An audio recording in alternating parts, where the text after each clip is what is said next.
Bismillahirrahmanirrahim. Welcome to lecture number 23 of the course Network Security.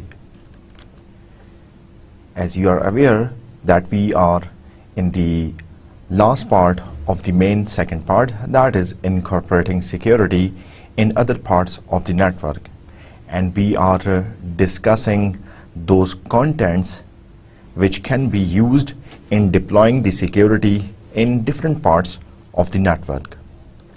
Let us have a look on what we have discussed in our previous lecture. If you remember, we talked about the key distribution. The master and session key, they need to be distributed. They need to be agreed between the sender and the receiver. There are two ways to distribute the master and the session key between the sender and the receiver. The first mechanism is having a KDC involved, having a key distribution center involved who is responsible for distributing the key to the sender and both to the receiver.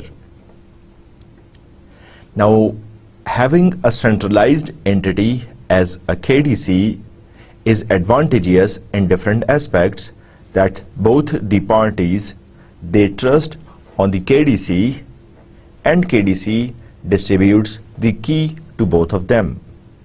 But on the other hand side, there is a disadvantage or limitation of having KDC involved, and that is you need to trust the third party. You need to be dependent on the third party.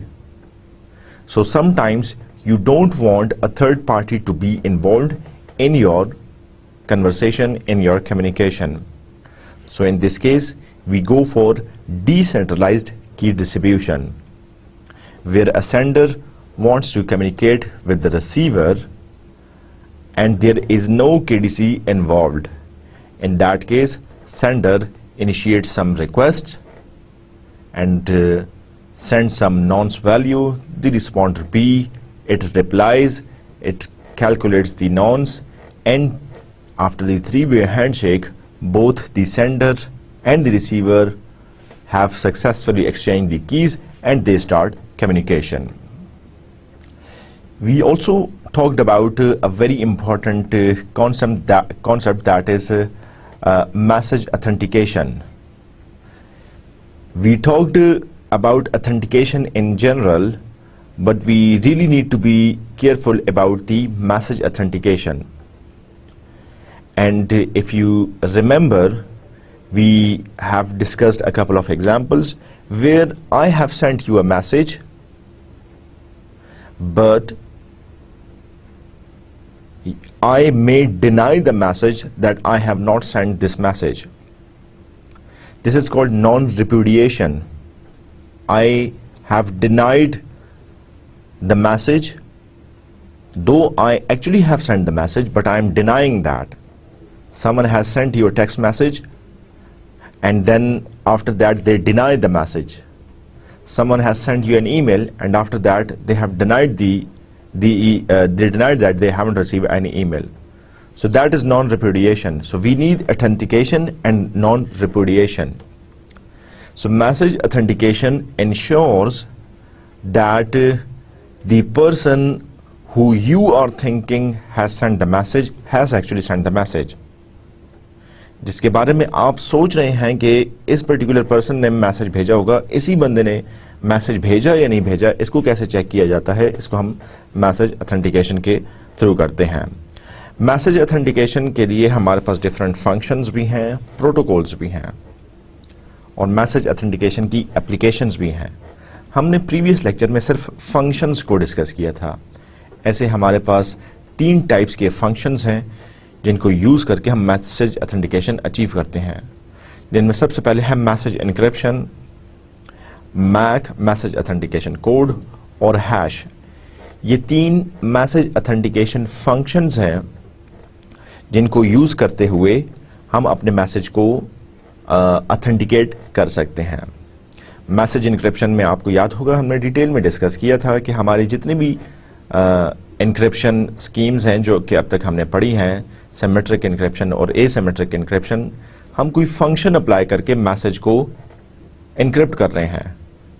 अब ये message सिर्फ वो ही read कर सकता है जिसके पास वो की है, ठीक है। और की जो है वो लेट से आपने और मैंने आपस में शेयर की हुई है, ठीक है। तो अगर आपने कोई मैसेज रिसीव किया है और वो मैसेज उस की से अनलॉक हुआ है, डिकोड हुआ है, डिक्रिप्ट हुआ है, जो कि सिर्फ मेरे और आपके दरमियान शेयर थी, इसका मतलब यह है कि वो मैसेज मैंने भेजा है। So I am authenticated, you have authenticated me using the symmetric key encryption. और बिल्कुल इसी तरह हम एसिमेट्रिक क्रिप्टोग्राफी में भी मैसेज ऑथेंटिकेशन हासिल करते हैं। मैसेज ऑथेंटिकेशन कोड को भी हमने देखा था, ये भी एक फंक्शन है जिसमें एक की प्लस एक कोड कैलकुलेट करके मैसेज के साथ लगा दिया जाता है। रिसीवर साइड पे ये कोड रिकैलकुलेट होता है। अगर ये कोड मैसेज ऑथेंटिकेशन कोड की वैल्यू वो सेम है जो कि सेंडर ने भेजी थी, इसका मतलब यह है कि मैसेज पर ट्रस्ट किया जा सकता है, मैसेज ऑथेंटिकेटेड है, नॉन रिपुडिएशन अचीव हो चुकी है। लेकिन अगर वैल्यूज डिफरेंट है, कंपेयर अगर सक्सेसफुल नहीं होता, इसका मतलब यह है कि you can no longer trust the message, you can no longer authenticate the message. Message authentication की मैंने आपको एग्जांपल दी थी कि हम मुख्तलिफ तरीक़ों से मैसेज ऑथेंटिकेशन कोड को यूज़ कर रहे हैं। एक एग्जांपल मैंने आपको ये दी थी कि डाटा लिंक लेयर पर हमारे जो फ्रेम्स बनते हैं, फ्रेम्स में FCS एक फील्ड है, FCS को फ्रेम चेक सीक्वेंस को अचीव करने के लिए एक फंक्शन है साइक्लिक रिडंडेंसी चेक, वो यूज़ किया जाता है CRC, जिसमें हम ये चेक करते हैं सेंडर उस फ्रेम में नंबर ऑफ जीरोज और वंस कैलकुलेट करके एक वैल्यू ऐड करके भेज देता है। रिसीवर साइड पे रिसीवर वो इसी CRC को रिकैलकुलेट करता है, number of ones and zeros को दोबारा कैलकुलेट करता है। And if the number of ones and zeros the receiver has received has got the same value as the sender sent, this means the frame can be trusted, the frame is non-corrupted, otherwise the frame is discarded. So same phenomena message authentication code में भी होता है। sender एक code message के साथ लगा रहा है, ठीक है, और मैसेज को भेज रहा है। रिसीवर साइड पे इस कोड को रिकैलकुलेट किया जाता है, और अगर इसमें कंपेयर सक्सेसफुल नहीं होता, कंपैरिजन में डिफरेंट वैल्यूज आ गई हैं, सो फिर उस मैसेज को ऑथेंटिकेट नहीं किया जाता, मैसेज को डिस्कार्ड कर दिया जाता है, message can no longer be trusted. और हमने हैश फंक्शन की बात की थी। हैश फंक्शन सिमिलर है मैक के मैसेज ऑथेंटिकेशन कोड के, जिसमें अनलाइक मैसेज ऑथेंटिकेशन कोड की यूज नहीं होती, और इसी तरह आपकी उस मैसेज की एक hash value, hash function apply करके एक हैश वैल्यू निकाल दी जाती है। ये हैश वैल्यू रिसीवर साइड पे रिकैलकुलेट होती है, और अगर दोनों वैल्यू सेम आ जाए, इसका मतलब यह है कि मैसेज ऑथेंटिकेटेड है। हैश वैल्यू की मैंने आपको एक एग्जांपल दी थी कि आपका जो बैंक कार्ड होता है 16 डिजिट कोड कार्ड के फ्रंट पर लिखा होता है, और इसके अलावा एक 3 डिजिट कोड आपके कार्ड की बैक साइड पर लिखा होता है। ये 3 digit code actually hash value है आपके 16 डिजिट कोड की, आपके 16 डिजिट कार्ड नंबर की ये हैश वैल्यू है। सो जब आप कोई ट्रांजैक्शन करते हैं तो रिसीवर साइड पे आपसे पहले कार्ड नंबर मांगा जाता है, और फिर आपसे वो 3 डिजिट कोड मांगा जाता है। अगर ये 16 डिजिट कार्ड नंबर के अगेंस्ट एक 16 डिजिट कार्ड नंबर के अगेंस्ट एक हैश वैल्यू कैलकुलेट की जाती है। अगर वो हैश वैल्यू सेम है जो कि आपने प्रोवाइड की है, इसका मतलब यह है कि कार्ड और उसकी हैश वैल्यूज मैच कर रही हैं, और इस ट्रांजैक्शन को सक्सेसफुल कर दिया जाता है। सो हमने डिफरेंट मैसेज ऑथेंटिकेशन मैकेनिज्म की क्लासिफिकेशन पढ़ी थी। बात करते हैं आज के लेक्चर की आउटलाइंस पर। आज हम इंशाल्लाह बात करेंगे what are digital signatures and authentication protocols. There are authentication functions and authentication protocols. So what are the authentication protocols we will be discussing in detail today, plus we will be having a look on problems in message authentication. Different protocols for message authentication will be studied. More importantly, we will talk about digital signature standard DSS and digital signature algorithm. ये दोनों क्या चीजें हैं, इनमें difference क्या है, DSS को और DSA को हम इंशाल्लाह आज के लेक्चर में डिटेल में देखेंगे. आज के लेक्चर के ऑब्जेक्टिव्स हैं इंशाल्लाह by the end of today's lecture you would be able to present an understanding of the higher level message authentication mechanism.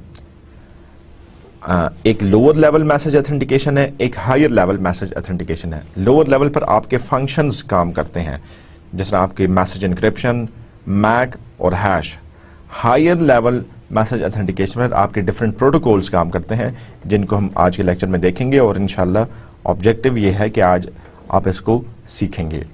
And the other objective is you would be able to demonstrate knowledge about different protocols used for message authentication. Message authentication के protocols हैं और एक नहीं है, कई हैं. ठीक है, हर प्रोटोकॉल की क्या salient features हैं, इंशाल्लाह इसको भी आज के लेक्चर में देखेंगे. So let's first talk about what are the problems in message authentication.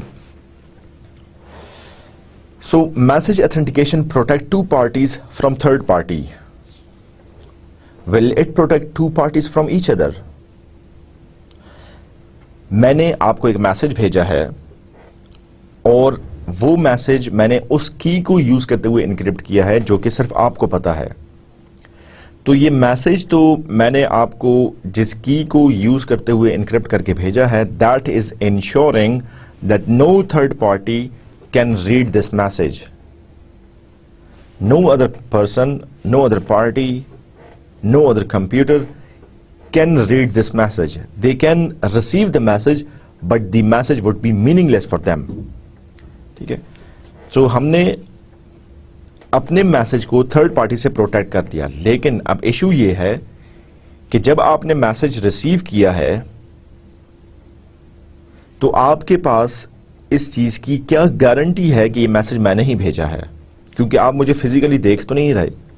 ठीक है, लेट्स से आप और मैं कम्युनिकेशन कर रहे हैं, आप दुनिया के एक कोने में हैं, मैं दुनिया के दूसरे कोने में हूं. मैंने आपको कोई मैसेज भेजा है, उस की को यूज करते हुए भेजा जो कि आइडियली आपके और मेरे दरमियान में शेयर थी. लेकिन इसको कंफर्म कौन करेगा कि ये मैसेज मेरी तरफ से ही आया है? हो सकता है कि एक अटैकर को की पता चल गई हो और अटैकर ने उसी की को यूज करते हुए आपको मैसेज भेजा हो और आप ये समझ रहे हो कि ये मैसेज इंस्ट्रक्टर ने भेजा है. ठीक है, सो दो पार्टीज को आपस में कैसे ऑथेंटिकेट किया जाता है, ये एक प्रॉब्लम है. जैसे कि इस पर्टिकुलर केस में देखते हैं, John sends authenticated message to Mary. ठीक है, जॉन ने मैरी को या अलाइस ने बॉब को एक मैसेज भेजा और ये मैसेज जॉन ने मैक मैसेज ऑथेंटिकेशन कोड को यूज करते हुए भेजा है. Mary may forge a different message and claims that it comes from John. अब likely है, ठीक है, कि मैरी एक डिफरेंट मैसेज रिसीव करे और वो एज्यूम ये कर रही है कि ये मैसेज जॉन ने भेजा है. ठीक है, अब हम प्रॉब्लम्स इन मैसेज ऑथेंटिकेशन की बात कर रहे हैं और इसमें हम ये एक सिनेरियो डिस्कस कर रहे हैं कि किसी भी मैकेनिज्म के थ्रू जॉन ने मैरी को मैसेज भेजा या अलाइस ने बॉब को मैसेज भेजा या मैंने आपको मैसेज भेजा. ठीक है, और लेट्स से मैंने एक फंक्शन मैक को मैसेज ऑथेंटिकेशन कोड को यूज करते हुए वो मैसेज आपके लिए भेजा है. अब ये मैसेज डिफरेंट डिवाइसेस से होकर आ रहा है. नेटवर्क में रूटर स्विचेस लगे हुए हैं, डिफरेंट लिंक्स लगे हुए हैं. ठीक है, मैरी ने एक मैसेज रिसीव किया है लेकिन ये वो मैसेज नहीं है जो कि जॉन ने भेजा था. ये मैसेज कोई और है, मे बी अटैकर की तरफ से आया है. मैरी ये समझ रही है कि ये मैसेज जॉन ने भेजा है, जबकि जॉन ने मैसेज ये नहीं भेजा, किसी और ने भेजा है. ठीक है, और बाद में क्या हो सकता है, जब मैरी जॉन से क्लेम करे कि ये मैसेज आपने भेजा है, जॉन उस मैसेज को देखेगा और डिनाई कर सकता है कि ये मैसेज मैंने नहीं भेजा. ठीक है, तो मसला यहाँ पे ये हुआ कि की तो आप जॉन और मैरी के दरमियान में शेयर्ड थी, अलाइस और बॉब के दरमियान में शेयर्ड थी, मेरे और आपके दरमियान में शेयर्ड थी, लेकिन अगर किसी अटैकर को की पता चल गई और उसने उस की को यूज करते हुए कोई मैसेज भेज दिया है, ठीक है, तो इसको कैसे देखा जाएगा? इसी चीज से बचने के लिए हम authentication function with additional capabilities को यूज करते हैं। मतलब सिंपली ऑथेंटिकेशन फंक्शन जो है वो काम नहीं कर सकता, फिर हम क्या करते हैं, एडिशनल कैपेबिलिटीज भी यूज करते हैं। जैसे आप ऊपर देख सकते हैं कि मैसेज, प्लेन मैसेज नहीं भेजा गया, किसी इंक्रिप्शन के थ्रू भेजा गया है, या मैक मैसेज ऑथेंटिकेशन कोड के थ्रू भेजा गया है, या हैश के थ्रू भेजा गया है, ठीक है। इस किस्म के प्रॉब्लम से ये सिंपल मैसेज ऑथेंटिकेशन फंक्शन हम इन अटैक्स को नहीं रोक सकते, सो हमें एडिशनल कैपेबिलिटीज भी चाहिए होती हैं। इन एडिशनल कैपेबिलिटीज में जो सबसे पहले और सबसे इंपॉर्टेंट एक कंपोनेंट है, एक फंक्शनैलिटी है, एक फीचर है जिसको यूज किया जा सकता है, वो है डिजिटल सिग्नेचर। मैं कोई भी मैसेज आपको भेज रहा हूं, अलाइस कोई भी मैसेज बॉब को भेज रहा है, या जॉन कोई भी मैसेज मैरी को भेज रहा है, ठीक है, अपार्ट फ्रॉम एनक्रिप्शन जो मैक को यूज करते हुए या हैश फंक्शन को यूज करते हुए या किसी सिमेट्रिक या एसिमेट्रिक की को यूज करते हुए जो मैसेज भेजा जाएगा वो तो ठीक है, लेकिन apart from that I will be using my digital signature. Digital signature क्या है? बिल्कुल सिग्नेचर की तरह है। जिस तरह आप एक डॉक्यूमेंट लिखते हैं, ठीक है, और आप वो डॉक्यूमेंट किसी को भेजते हैं, ठीक है, रिसीवर तब ओके फील करता है कि ये डॉक्यूमेंट आपकी तरफ से ही आया जब वो आखिर में आपका साइन देखता है। सेंडर का साइन जब वो देखता है उस डॉक्यूमेंट पर, तब वो ओके फील करता है कि ये एक्चुअल सेंडर नहीं भेजा है। आपने अक्सर जब आप वी कॉमसेट से कॉरेस्पॉन्डेंस करते हैं, अक्सर आपको लेटर्स वगैरह आते हैं, ठीक है, जब आपको कोई स्पेसिफिकली आपके नाम का लेटर आता है, सो वो लेटर सेंडर के नाम और सिग्नेचर के साथ होता है, जो कि इंश्योर करता है कि ये मैसेज एक्चुअल सेंडर ने ही भेजा है। आपने अक्सर ये भी देखा होगा कि कोई लेटर आप कहीं पे ले जाएं, ठीक है, अगर उस पर सिग्नेचर नहीं है तो वो एक्सेप्ट नहीं किया जाता, और यही आपको बताया जाता है कि चूंकि इस पे सिग्नेचर नहीं है इसलिए हम इसको एक्सेप्ट नहीं कर सकते। तो इंपॉर्टेंट पॉइंट यहां पे नोट करने का ये है कि जिस तरह हम डेली लाइफ में डॉक्यूमेंट्स को ऑथेंटिकेट करने के लिए अपना सिग्नेचर ऐड करते हैं, अपना फिजिकल सिग्नेचर ऐड करते हैं, कंप्यूटर में और नेटवर्क सिक्योरिटी में कोई मैसेज भेजते हुए आप उस मैसेज के साथ अपना डिजिटल सिग्नेचर ऐड करते हैं। ये डिजिटल सिग्नेचर सिर्फ एक आपके सिग्नेचर की डिजिटल कॉपी नहीं है, बल्कि इसमें कुछ और फीचर्स भी हैं जो कि ऐड कर दिए जाते हैं उस मैसेज के साथ, और फिर सेंडर को भेजा जाता है। Later on sender sends the message, और रिसीवर मैसेज को रिसीव करता है, उस पर डिजिटल सिग्नेचर देखता है, ठीक है, कंफर्म करता है, और फिर उस मैसेज को एक्सेप्ट करता है। अदरवाइज अगर उस पर डिजिटल सिग्नेचर नहीं है तो उसको डिस्कार्ड कर दिया जाता है। सो must depend on the message being signed. Digital signature की प्रॉपर्टीज क्या हैं? जो मैसेज आप भेज रहे हैं उसको साइन किया जाता है, और वो मैसेज की टाइप क्या है इस पर भी डिपेंड किया जाता है। Must use information unique to sender, ठीक है। अब आपने देखा है जिस तरह हमारे नॉर्मल सिग्नेचर में ये चीज है कि आपका सिग्नेचर आपको यूनिकली आइडेंटिफाई करता है।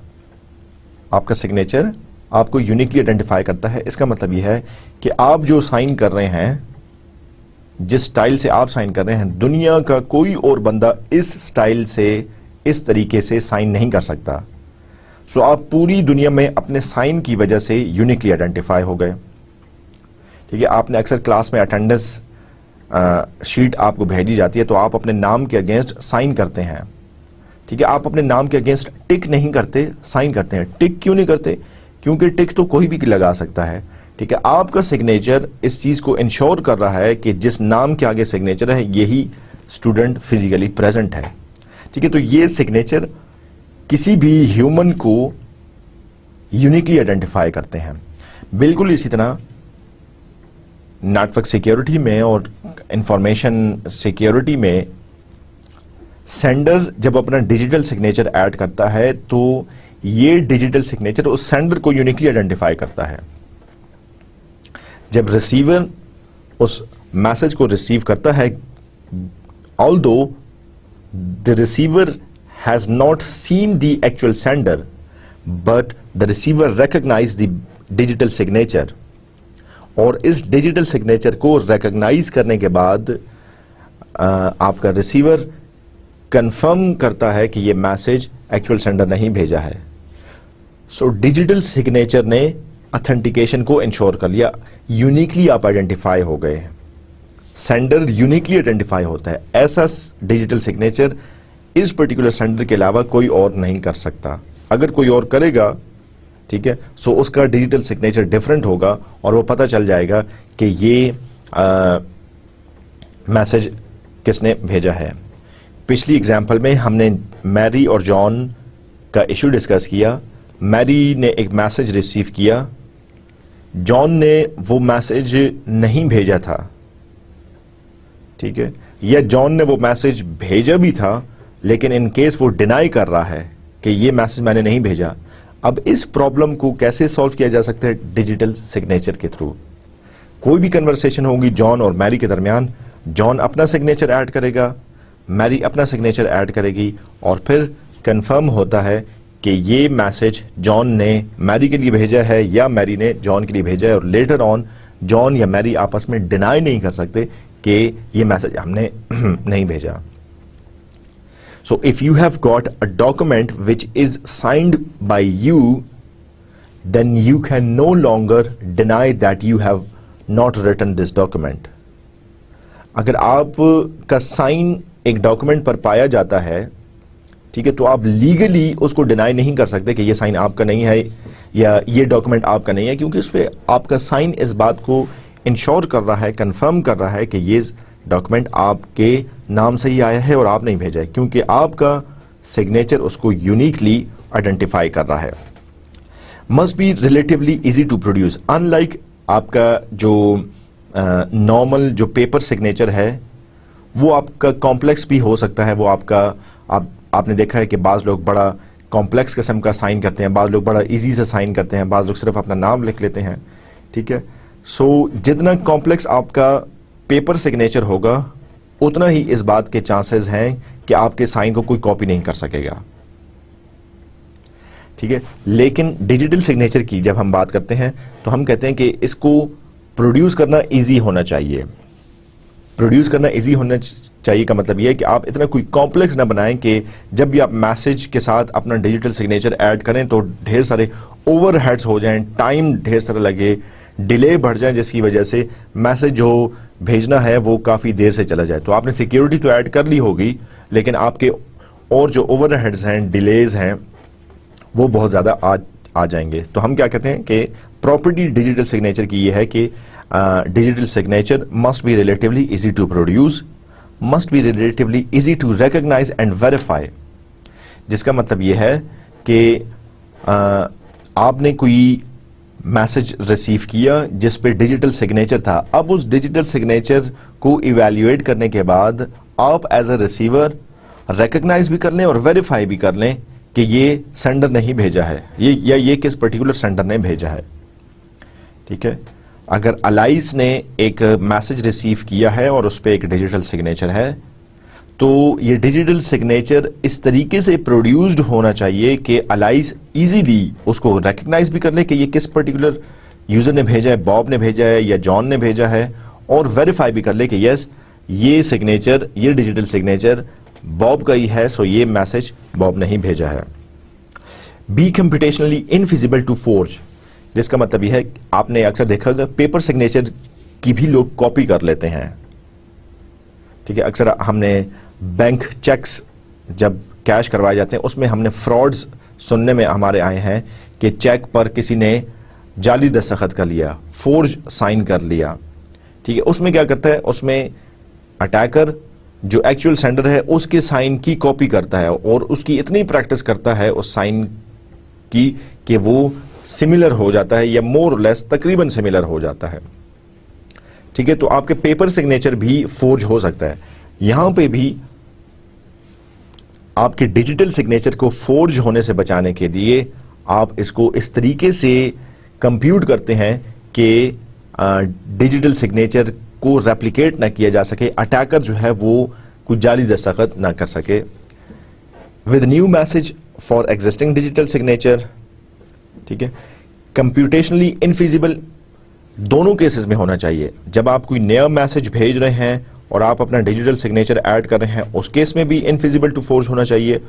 और with fraudulent digital signature for given message, और मतलब आप का अगर कोई डिजिटल सिग्नेचर है और वो फ्रॉडुलेंट है तो तब आपको इजीली या कंप्यूटेशनली उसको इजीली डिटेक्ट कर लेना चाहिए कि ये डिजिटल सिग्नेचर फेक है या फ्रॉडुलेंट है। और एक और फीचर जो डिजिटल सिग्नेचर का है वो ये है कि be practical save digital signature in storage. मतलब जब आप को एक डॉक्यूमेंट रिसीव होता है या मैं एक डॉक्यूमेंट आपको भेज रहा हूं, मैं एक मैसेज आपको भेज रहा हूं, उसमें डिजिटल सिग्नेचर ऐड है, definitely I need to save signature somewhere. So इस डिजिटल सिग्नेचर को मैं कहां पे सेव करूंगा, ठीक है। सो ये भी डिजिटल सिग्नेचर की प्रॉपर्टी है कि ये मस्ट बी ये स्टोरेबल होना चाहिए, आप इसको कहीं पे स्टोर कर सकें। आप पेपर सिग्नेचर को स्टोर नहीं कर सकते, ठीक है। पेपर सिग्नेचर आपके माइंड में है, जब भी आपको कोई डॉक्यूमेंट साइन करना होता है आप वो साइन कर लेते हैं, जबकि डिजिटल सिग्नेचर में जब भी आपको मैसेज के साथ अपना डिजिटल सिग्नेचर ऐड करना होता है तो जहां वहीं अपने कंप्यूटर में जहां भी आपने वो डिजिटल सिग्नेचर ऐड किया हुआ है उसको आप उस डॉक्यूमेंट के साथ ऐड करके आगे भेज देते हैं। हमारे पास कुछ डायरेक्ट डिजिटल सिग्नेचर्स भी हैं। डायरेक्ट डिजिटल सिग्नेचर्स क्या होते हैं, involve only sender and receiver, ठीक है। इसमें सिर्फ सेंडर और रिसीवर शामिल है, इसमें कोई थर्ड पार्टी शामिल नहीं है, ठीक है। और ये यूजुअली पब्लिक की क्रिप्टोग्राफी के थ्रू होते हैं और ये एज्यूम किया जाता है रिसीवर हैज सेंडर्स पब्लिक की, ठीक है। मैं रिसीवर हूं, आप सेंडर हैं, ठीक है। सो मेरे पास आपकी पब्लिक की है, अगर मेरे पास आपकी पब्लिक की है तब हम डायरेक्ट डिजिटल सिग्नेचर का कॉन्सेप्ट यूज कर सकते हैं। Digital signature made by sender signing entire message और हैश विद प्राइवेट की। और होता यह है कि अगर सेंडर और रिसीवर दो एंटिटीज हैं, सेंडर ने रिसीवर की पब्लिक की को यूज करते हुए मैसेज भेजा है, ठीक है।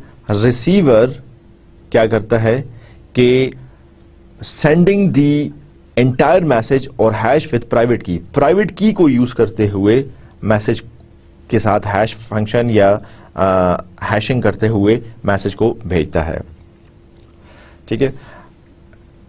देखें जैसे कि नाम से जाहिर है डायरेक्ट डिजिटल सिग्नेचर, इसका मतलब यह है कि इसमें कोई थर्ड पार्टी इन्वॉल्व नहीं होगी, कोई केडीसी या कोई और पार्टी इन्वॉल्व नहीं होगी, बल्कि सेंडर और रिसीवर के दरमियान डायरेक्ट ये डिजिटल सिग्नेचर होंगे।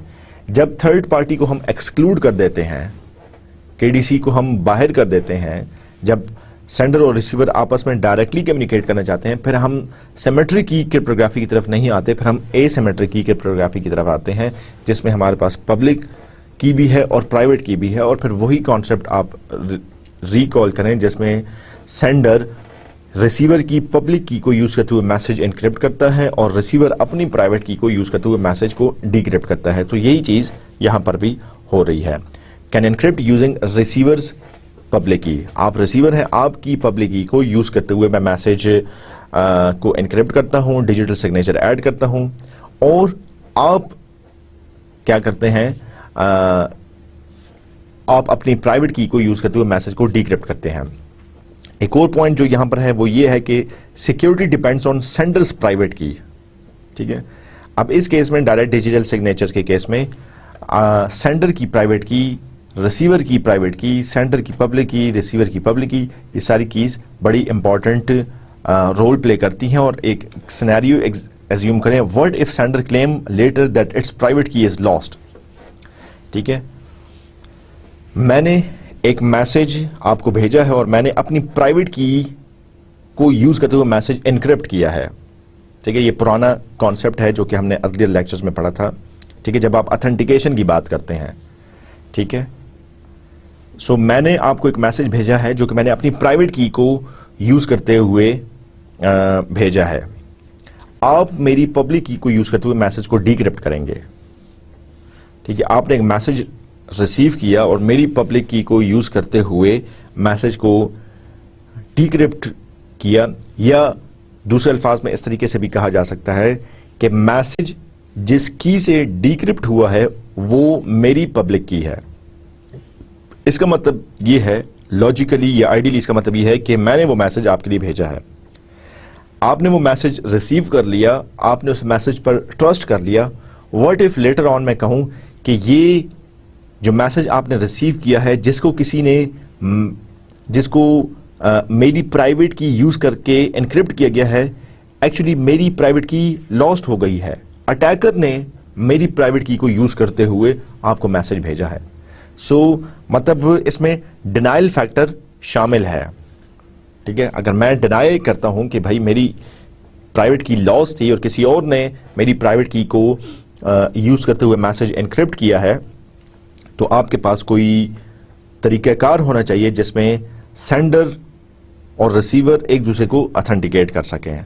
सो administrative controls relating to security of private key security फिर बहुत ज़्यादा डिपेंड करती है। प्राइवेट की अगर कंप्रोमाइज हो गई है, ठीक है, इसका मतलब यह है कि आपके जो भी मैसेजेस आ रहे हैं आप उन पर ट्रस्ट नहीं कर सकते। Signed message including time stamp, लेकिन अगर मैं अपनी प्राइवेट की को मैसेज इनक्रिप्शन के लिए यूज करने के साथ साथ अपना डिजिटल सिग्नेचर भी ऐड कर रहा हूं, टाइम स्टैम्प भी ऐड कर रहा हूं, इसका मतलब यह है कि मैं लेटर ऑन मैसेज को डिनाई नहीं कर सकूंगा। आप रिसीवर हैं, आपने मैसेज रिसीव किया, आपने मेरी पब्लिक की को यूज करते हुए मैसेज को डिक्रिप्ट किया।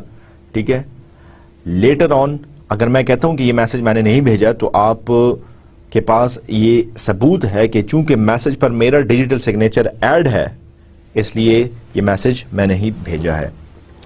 और required prompt reporting of compromised keys, अगर इस केस में आपकी कीज कंप्रोमाइज हो गई हैं, मैं एज ए सेंडर मेरी प्राइवेट की कंप्रोमाइज हो गई है, या आप एज ए रिसीवर आपकी प्राइवेट की कंप्रोमाइज हो गई है, सो हम इमीडिएटली एक दूसरे को अलर्ट करते हैं कि भाई की कंप्रोमाइज्ड है।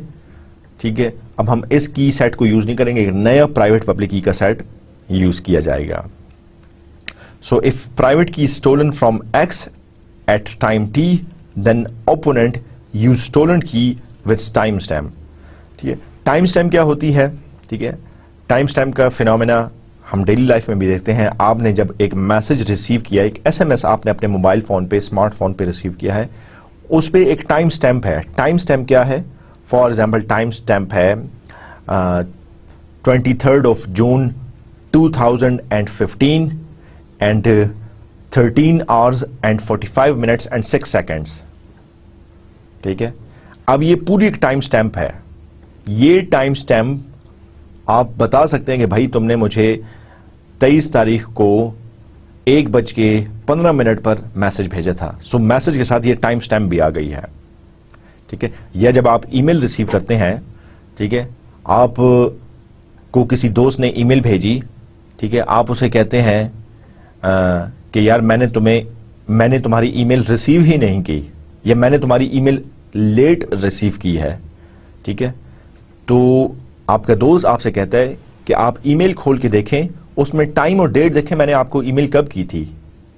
ठीक है, आप कह रहे हैं कि मुझे शाम को ईमेल मिली है, जबकि टाइम स्टैम्प उसमें यह कह रही है कि मैसेज या ये ईमेल आपको सुबह भेजी गई है। ठीक है, सो टाइम स्टैम्प एक बड़ा इंपॉर्टेंट कॉन्सेप्ट है हमारी डेली लाइफ में भी। ठीक है, और यही कॉन्सेप्ट आपकी कंप्यूटर्स में भी यूज होता है, नेटवर्क्स में भी यूज होता है, नेटवर्क सिक्योरिटी में भी यूज होता है, जिसमें हम ये बात कर रहे हैं कि अगर प्राइवेट की स्टोलन है, ठीक है, किसी टाइम पर, ठीक है, सो वो टाइम स्टैम्प एक नोट कर लिया जाता है।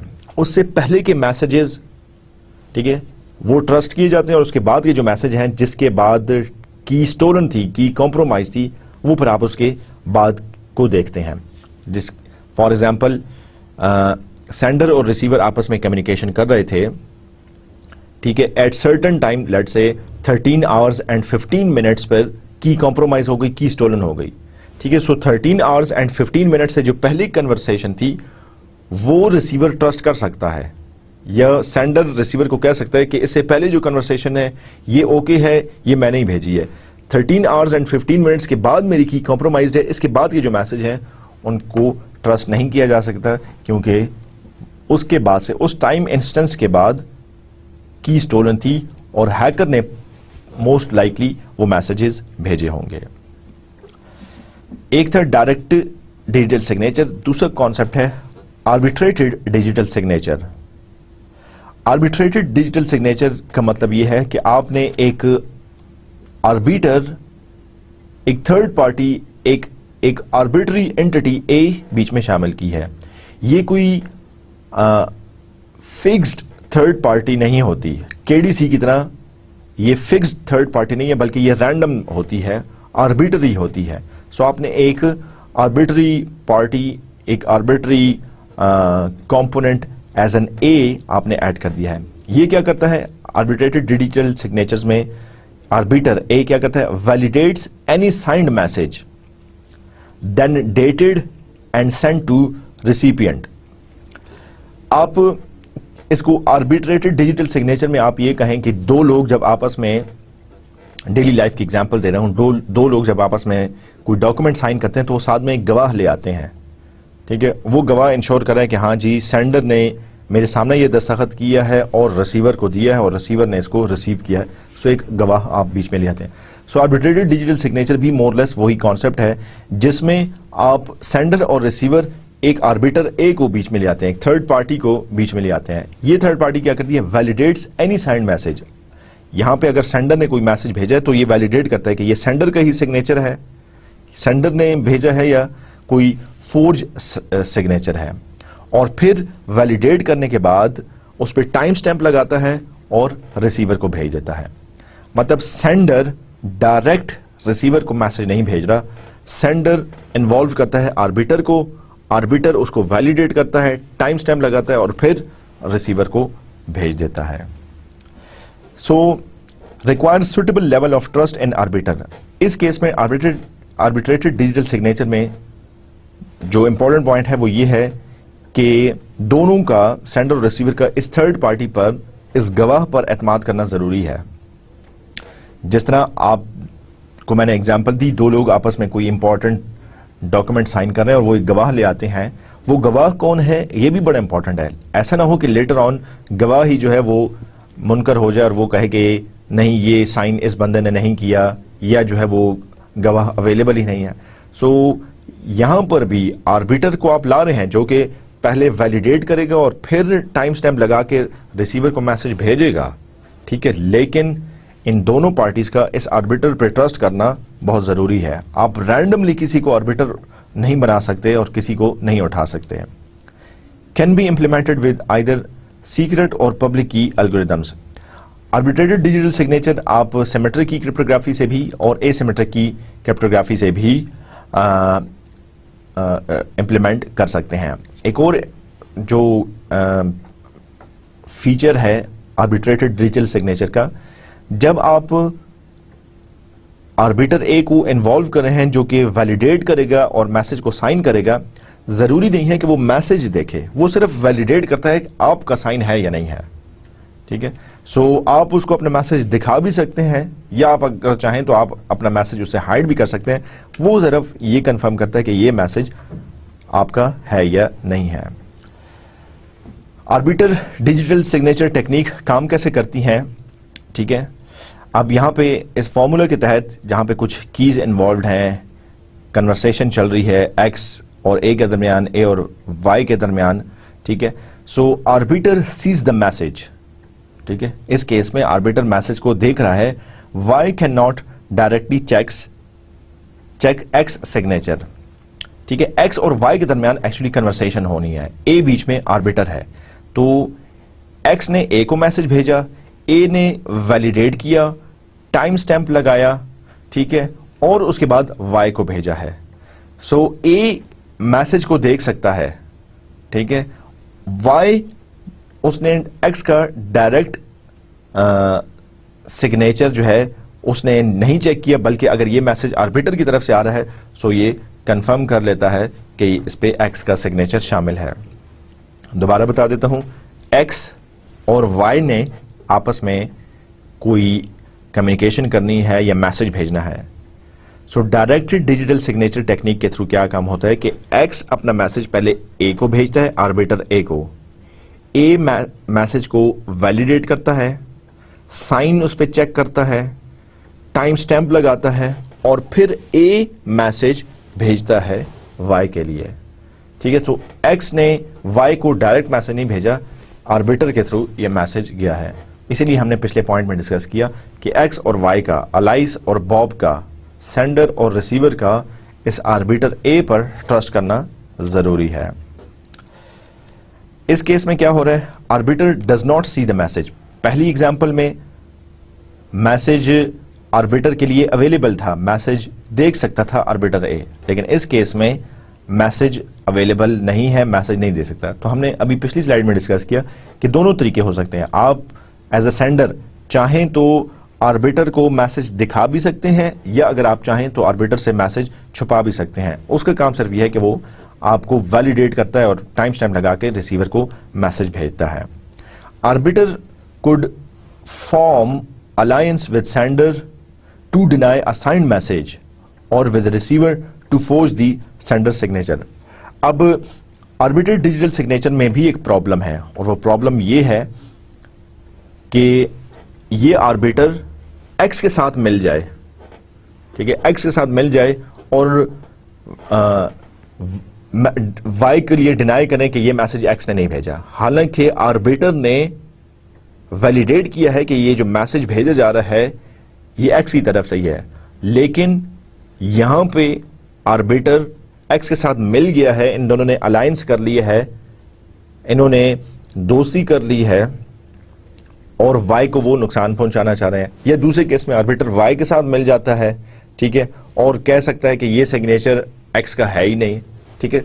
सो ये इसमें problem digital arbiter digital signature में शामिल है। लेकिन इसीलिए हमने कहा कि आप आर्बिटर एक ऐसी पार्टी को बनाते हैं, एक ऐसी पर्सन को बनाते हैं, या एक ऐसी एंटिटी को बनाते हैं जिसपे बोथ सेंडर और रिसीवर ट्रस्ट करते हो, ठीक है। अगर ट्रस्ट नहीं करते, ठीक है, तो आप उसको आर्बिटर नहीं बना सकते हैं। अच्छा, ये पब्लिक की क्रिप्टोग्राफी के थ्रू एन्क्रिप्शन बताई गई है, जिसमें आर्बिटर मैसेज को नहीं देख सकता। मैसेज को अगर आपने आर्बिटर से हाइड किया है, इसके एडवांटेजेस क्या हो सकते हैं? एडवांटेजेस ये हैं, preventing alliance to defraud, no information is shared between parties before communication. मतलब अगर आपने मैसेज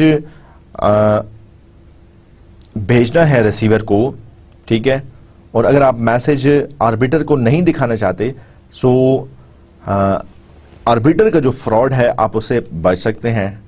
प्लस एक्चुअल कम्युनिकेशन अभी शुरू नहीं हुई, पहले ये डिजिटल सिग्नेचर्स वेरीफाई हो रहे हैं, आर्बिटर कंफर्म कर रहा है, ठीक है। सो इस तरीके से अगर कोई अलायंस बन भी जाती है तो अभी आपने इंफॉर्मेशन एक्सचेंज नहीं की होगी, ठीक है। तो ये भी इसका एडवांटेज है। दूसरा एडवांटेज इसका ये है, no incorrectly dated messages are sent even if PR of X is compromised, ठीक है, private key of X is compromised, assuming that private key of A is not compromised।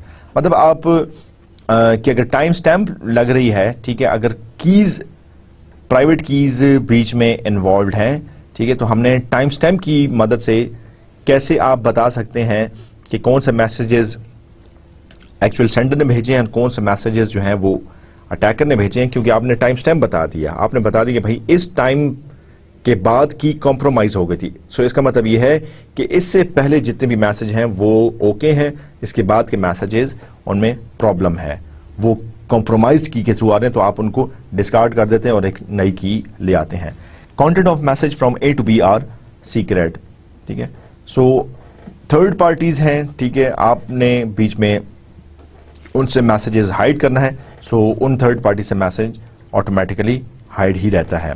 और इसके अलावा कोई और एक आर्बिटर से दूसरे आर्बिटर के दरमियान भी मैसेज हिडन रहता है। जी, मजीद बात करते हैं ऑथेंटिकेशन प्रोटोकॉल्स की। ऑथेंटिकेशन प्रोटोकॉल्स जिस तरह हमने बात की कि मैसेज ऑथेंटिकेशन में यूज़ किए जाते हैं, ठीक है।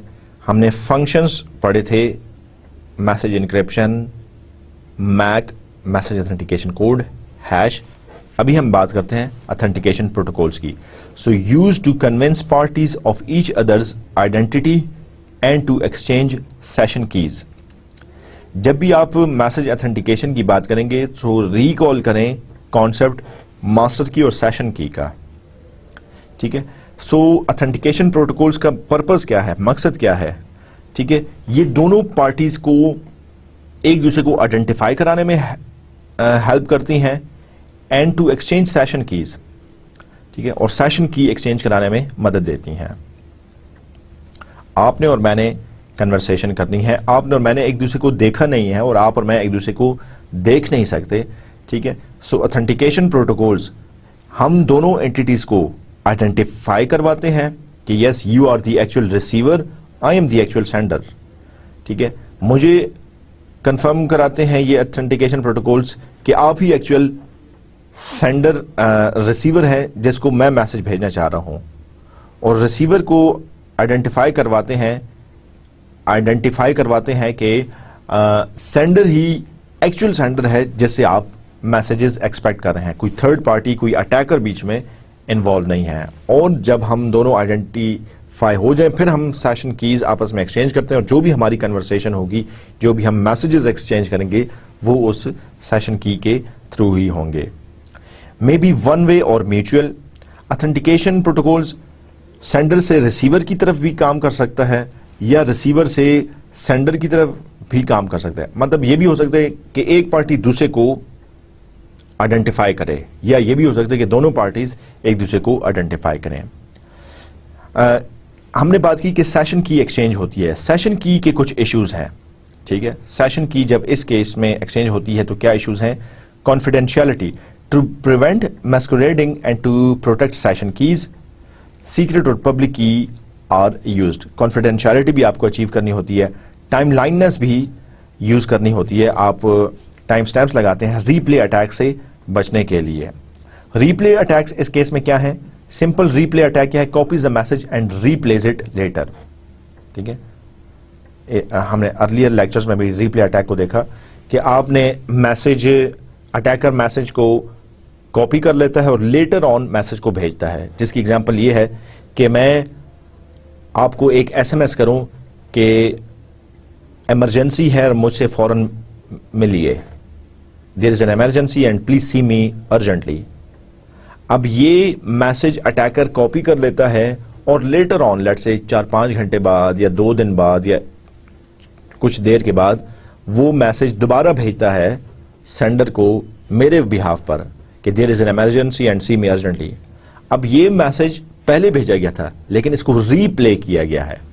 रीप्ले करने से आप सोच सकते हैं कि रिसीवर जाहिर है जब वो मैसेज रिसीव करेगा तो उसके अकॉर्डिंगली रिस्पॉन्ड करेगा, हालांकि उसका रिस्पॉन्ड अभी एक्सपेक्टेड नहीं है। जब एक्चुअली जिस टाइम पर मैसेज भेजा गया था तब उसका रिस्पॉन्स एक्सपेक्टेड था।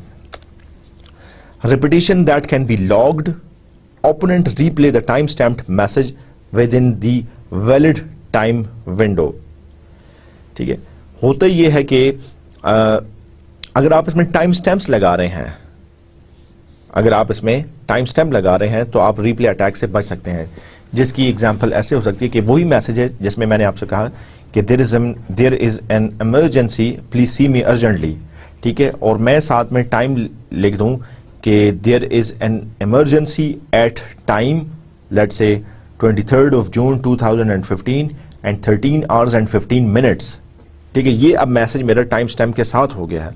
अब अगर रिसीवर इसको टाइमली फैशन में मैसेज रिसीव कर रहा है, ठीक है, इसका मतलब ये है कि वो समझ जाएगा। अगर ये मैसेज रीप्ले हो रहा है, 2 दिन बाद सेंडर को भेजा जा रहा है, सो टाइम स्टैम्प के थ्रू देख लेगा कि भाई ये मैसेज तो 23rd of June का था या 13 आवर्स एंड 15 मिनट्स का था, ये तो मुझे बहुत देर बाद मिल रहा है, सो ये इसमें डेफिनेटली रिप्ले है। Repetition that can not be detected, ठीक है, the original message did not arrive, only replay message arrives at destination. मतलब रिप्ले अटैक्स की मुख्तलिफ किस्में हैं, सिंपल रिप्ले भी है, repetition that can be logged है, repetition that can not be detected है, ठीक है, ये सारे रिप्ले अटैक्स की किस्में हैं। सो सिंपल रिप्ले में हमने बात की कि कॉपी हो जाए, लॉग्ड में ये है कि वो टाइम स्टैम्प भी अटैकर कॉपी कर लेता है, ठीक है, और टाइम स्टैम्प जो है वो मॉडिफाई करके भेजता है। Repetition that can not be detected का मतलब ये है कि ओरिजिनल मैसेज भेजा ही नहीं जाता, ओरिजिनल मैसेज जो है वो डेस्टिनेशन पर रिसीव ही नहीं होता, और सिर्फ जो मॉडिफाइड मैसेज है वो एक्चुअली रिसीवर रिसीव करता है। चौथी टाइप जो रिप्ले अटैक की हो सकती है वो है बैकवर्ड रिप्ले विदाउट नोटिफिकेशन, जिसका मतलब यह है कि replay back to sender possible if symmetric encryption is used and sender cannot recognize the difference between message sent and receive, ठीक है, सेंडर ने रिसीवर को मैसेज भेजा। बैकवर्ड रिप्ले विदाउट नोटिफिकेशन का मतलब यह है कि अटैकर ने यही मैसेज सेंडर को दोबारा भेज दिया। अब सेंडर समझ रहा है कि मुझे रिसीवर से यह मैसेज आया है, हालांकि रिसीवर से मैसेज नहीं आया, ये वही एक्चुअल मैसेज है जो कि सेंडर ने रिसीवर को भेजा था, ठीक है। सो ये इसकी एक और टाइप है। रिप्ले अटैक से बचा कैसे जा सकता है? So use of sequence numbers, sequence numbers को आप यूज कर सकते हैं, ठीक है। जैसे मैंने आपको 10 मैसेजेस भेजने हैं, ठीक है, सो मैसेज नंबर 1 पे मैं सीक्वेंस लगा दूंगा, मैसेज 1, अगले मैसेज पे मैसेज 2, थर्ड मैसेज पे मैसेज 3, फोर्थ मैसेज पे मैसेज 4, ठीक है। सो सीक्वेंस नंबर से अब अगर रिसीवर ने मैसेज 1 रिसीव किया, then he is expecting message 2, then he is expecting message 3। अब अगर उसको मैसेज 3 और 4 रिसीव होने के बाद दोबारा मैसेज 2 रिसीव हो रहा है, इसका मतलब यह है कि यह रिप्ले अटैक है, किसी ने अपने पास मैसेज स्टोर करके दोबारा उसको भेजा है। सो सीक्वेंस नंबर्स को यूज करना एक तरीकाकार हो सकता है, लेकिन इम्प्रैक्टिकल है। जनरली हम मैसेजेस में सीक्वेंस नंबर लगा नहीं सकते। Message is accepted if it's sequence number is in proper order, ठीक है। वही बात जैसे मैंने की कि अगर आप मैसेज भेज रहे हैं 1 2 3 4 5 6, ठीक है, इस सीक्वेंस में मैसेजेस रिसीवर रिसीव कर रहा है, लेकिन अचानक वो एक मैसेज रिसीव कर लेता है, 6 तक पहुंच चुका था और अचानक मैसेज रिसीव कर लेता है मैसेज 3, इसका मतलब यह है कि ये रिप्ले अटैक है। Keep track of last sequence number for each Clement it has dealt with, ठीक है। सो रिसीवर क्या करता है कि रिसीवर सीक्वेंस नंबर का भी ट्रैक रखता है। लेट्स से अगर आखिरी मैसेज जो रिसीवर ने रिसीव किया वो था message number 10, so now he is expecting message number 11। अगर मैसेज 11 के बजाय मैसेज नंबर 8 या 9 आ जाए, so this confirms that there is a replay attack. Time stamps, ये भी आप बिल्कुल रिप्ले अटैक्स में लगा सकते हैं, जैसा मैंने एक एग्जांपल भी दी थी पिछली स्लाइड में। सो नीड्स सिंक्रोनाइज क्लॉक्स, जिसका मतलब यह है कि party A accept the message if it arrive before और at the edge knowledge of the current time. आपको एक मैंने मैसेज भेजा और उसमें मैंने टाइम स्टैम्प लगा दिया। मैं कहता हूं कि ये मैसेज अगर आपको इस ड्यूरेशन के अंदर मिल जाता है, इसका मतलब यह है कि आप इस पर ट्रस्ट कर सकते हैं और मैसेज को आप अकॉर्डिंगली रिप्लाई कर सकते हैं। लेकिन अगर वो मैसेज आपको देर से मिला है जबकि टाइम स्टैम्प एक्सपायर हो गई थी, this means that the message could no longer be trusted and the message should straight away be discarded. Challenge और रिस्पॉन्स, ये भी एक काउंटर मेजर है रिप्ले अटैक से बचने के लिए, ठीक है। एक्चुअल कम्युनिकेशन होने से पहले पार्टी ए और पार्टी बी एक दूसरे को चैलेंज करते हैं। चैलेंज करते का मतलब यह है कि चूंकि सेंडर और रिसीवर एक दूसरे को देख नहीं रहे, ठीक है, सो चैलेंज ये है कि अगर आप एक्चुअल रिसीवर हैं, सो आप मेरे नॉन्स का रिप्लाई कर देंगे, you will be successful in replying my nonce, and if you are an attacker you would be not able to reply the nonce. So I am giving you a challenge. If you are the actual receiver, you would be able to deal with that challenge, you will be successfully able to reply to that challenge. So challenge response में क्या होता है, एक party challenge करती है, दूसरी party response करती है. So party A first sends a nonce to B and requires the subsequent message content correct nonce value. तो ए ने बी को एक चैलेंज किया, एक नॉन्स वैल्यू भेजी, नॉन्स भेजा, ठीक है. बी उस नॉन्स को कैलकुलेट करता है और उसकी वैल्यू ए को दोबारा भेजता है, ठीक है. सो ए फिर चेक कर लेता है कि ये वही वैल्यू है जो कि मेरे पास भी है, इसका मतलब यह है कि कंफर्म हो जाता है. So these are few ways in which replay attacks could be carefully dealt. Symmetric encryption approaches. As previously discussed, we can use a two-level hierarchy of keys. आप की हायरार्की यूज करते हैं. की हायरार्की क्या है? मास्टर की और session की.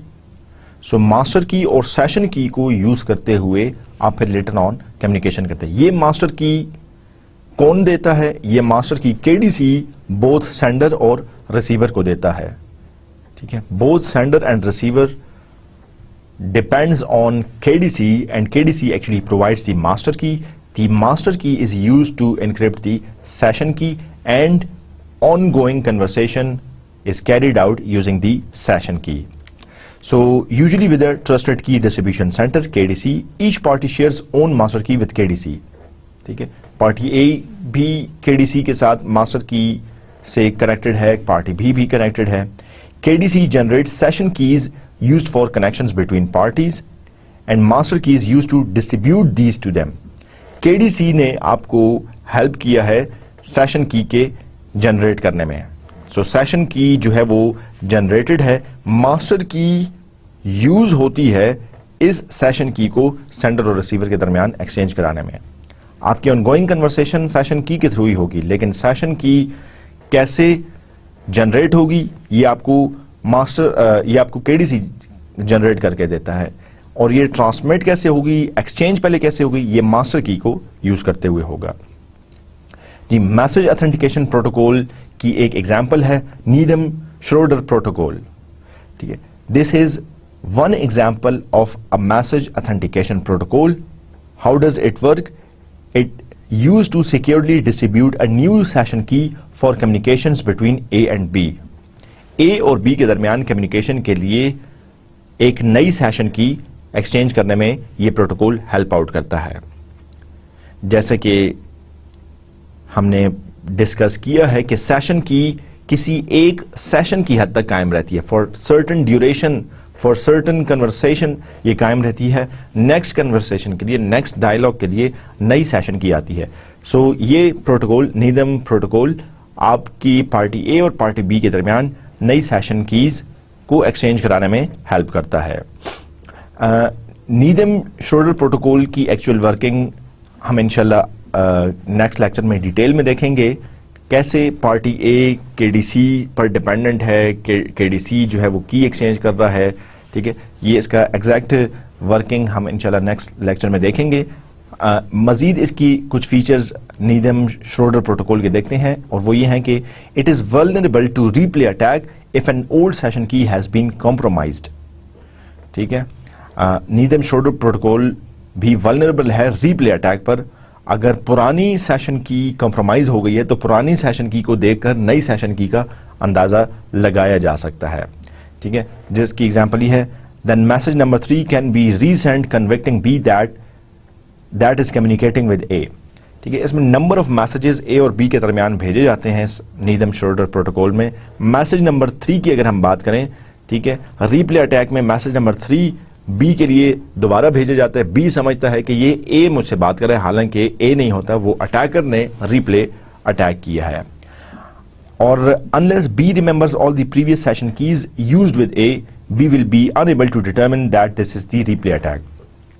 जिसने हमने पिछली स्लाइड में रीप्ले अटैक्स की मुख्तलिफ किस्में देखी थी. एक हमने ये भी देखा था कि रीप्ले अटैक विदाउट मॉडिफिकेशन, जिसमें मैसेज को वो सेव कर लेता है और अटैकर जो है वो सेंडर को उसी का मैसेज दोबारा भेजता है. सेंडर ये समझता है कि ये मैसेज मुझे रिसीवर की तरफ से आया है, हालांकि ये अटैकर की तरफ से होता है. सो ए बी के दरमियान को मैसेज भेज रहा है, ठीक है. बी ने मैसेज नंबर 3 को रीसेंड किया है और ये शो कर रहा है कि वो ए के साथ कम्युनिकेशन चल रही है। अब बी को अगर पुरानी सेशन कीज याद हैं, ठीक है, जो कि उसने ए के साथ की थी, ठीक है, तब तो ठीक है, उसको पता चल जाएगा कि ये रीप्ले अटैक है। अगर बी को नहीं याद कि ये जो सेशन की आई है ये तो पुरानी सेशन की है और इस पर ये तो ऑलरेडी हम इसके थ्रू कन्वर्सेशन कर चुके हैं, ठीक है, अगर उसको याद नहीं है, ठीक है, सो ये रीप्ले अटैक काम कर जाएगा और बी ये समझेगा कि ए के साथ कन्वर्सेशन चल रही है, हालांकि वो ए के साथ नहीं होगी, वो अटैकर के थ्रू होगी। Modifications to address this require, मतलब अगर आप इन पर्टिकुलर अटैक से बचना चाहते हैं तो हमारे पास दो सॉल्यूशंस हैं। एक है हम आपके पास टाइम स्टैम्प्स, जिसको डैनिंग 81 भी कहते हैं, और यूजिंग इन एक्स्ट्रा नॉन्स न्यूमन 93, ठीक है, ये दो सॉल्यूशंस हैं जो कि नीदम श्रोडर प्रोटोकॉल में यूज करते हुए इस प्रोटोकॉल को रीप्ले अटैक से बचाया जा सकता है। Let us conclude our today's lecture. In today's lecture, we talked about digital signatures, their importance, and how can digital signatures be used for message authentication and message and authentication protocols. We have also seen a problem in message authentication, that is, if a sender has sent the message and later on the sender denies that he has or she has not sent the message, so how to deal with this situation? So we use digital signatures. There are direct digital signatures and there are arbitrary digital signatures. इन दोनों को हमने detail में देखा। एक protocol नीदम Schroeder protocol जो कि message authentication protocol है, इसको भी हमने ओवरव्यू ब्रीफली इसको हमने डिस्कस किया। इसकी डिटेल्ड वर्किंग और इसके मजीद कंटेंट्स हम इंशाल्लाह अपने अगले लेक्चर में डिस्कस करेंगे। The contents of next lecture are, we will be talking about the difference between digital signature standard and digital signature algorithm. We will be exploring further Needham-Schroeder protocol and a couple of more authentication protocols. We will talk about authentication applications. For example, Kerberos. What is Kerberos? How does it work? Actually, this is an authentication service which was developed at MIT. So, more details about these contents will be part of our next lecture. I hope that you enjoyed today's lecture. I'll see you with more details about authentication protocols and services in next lecture. So bye for now and Allah Hafiz.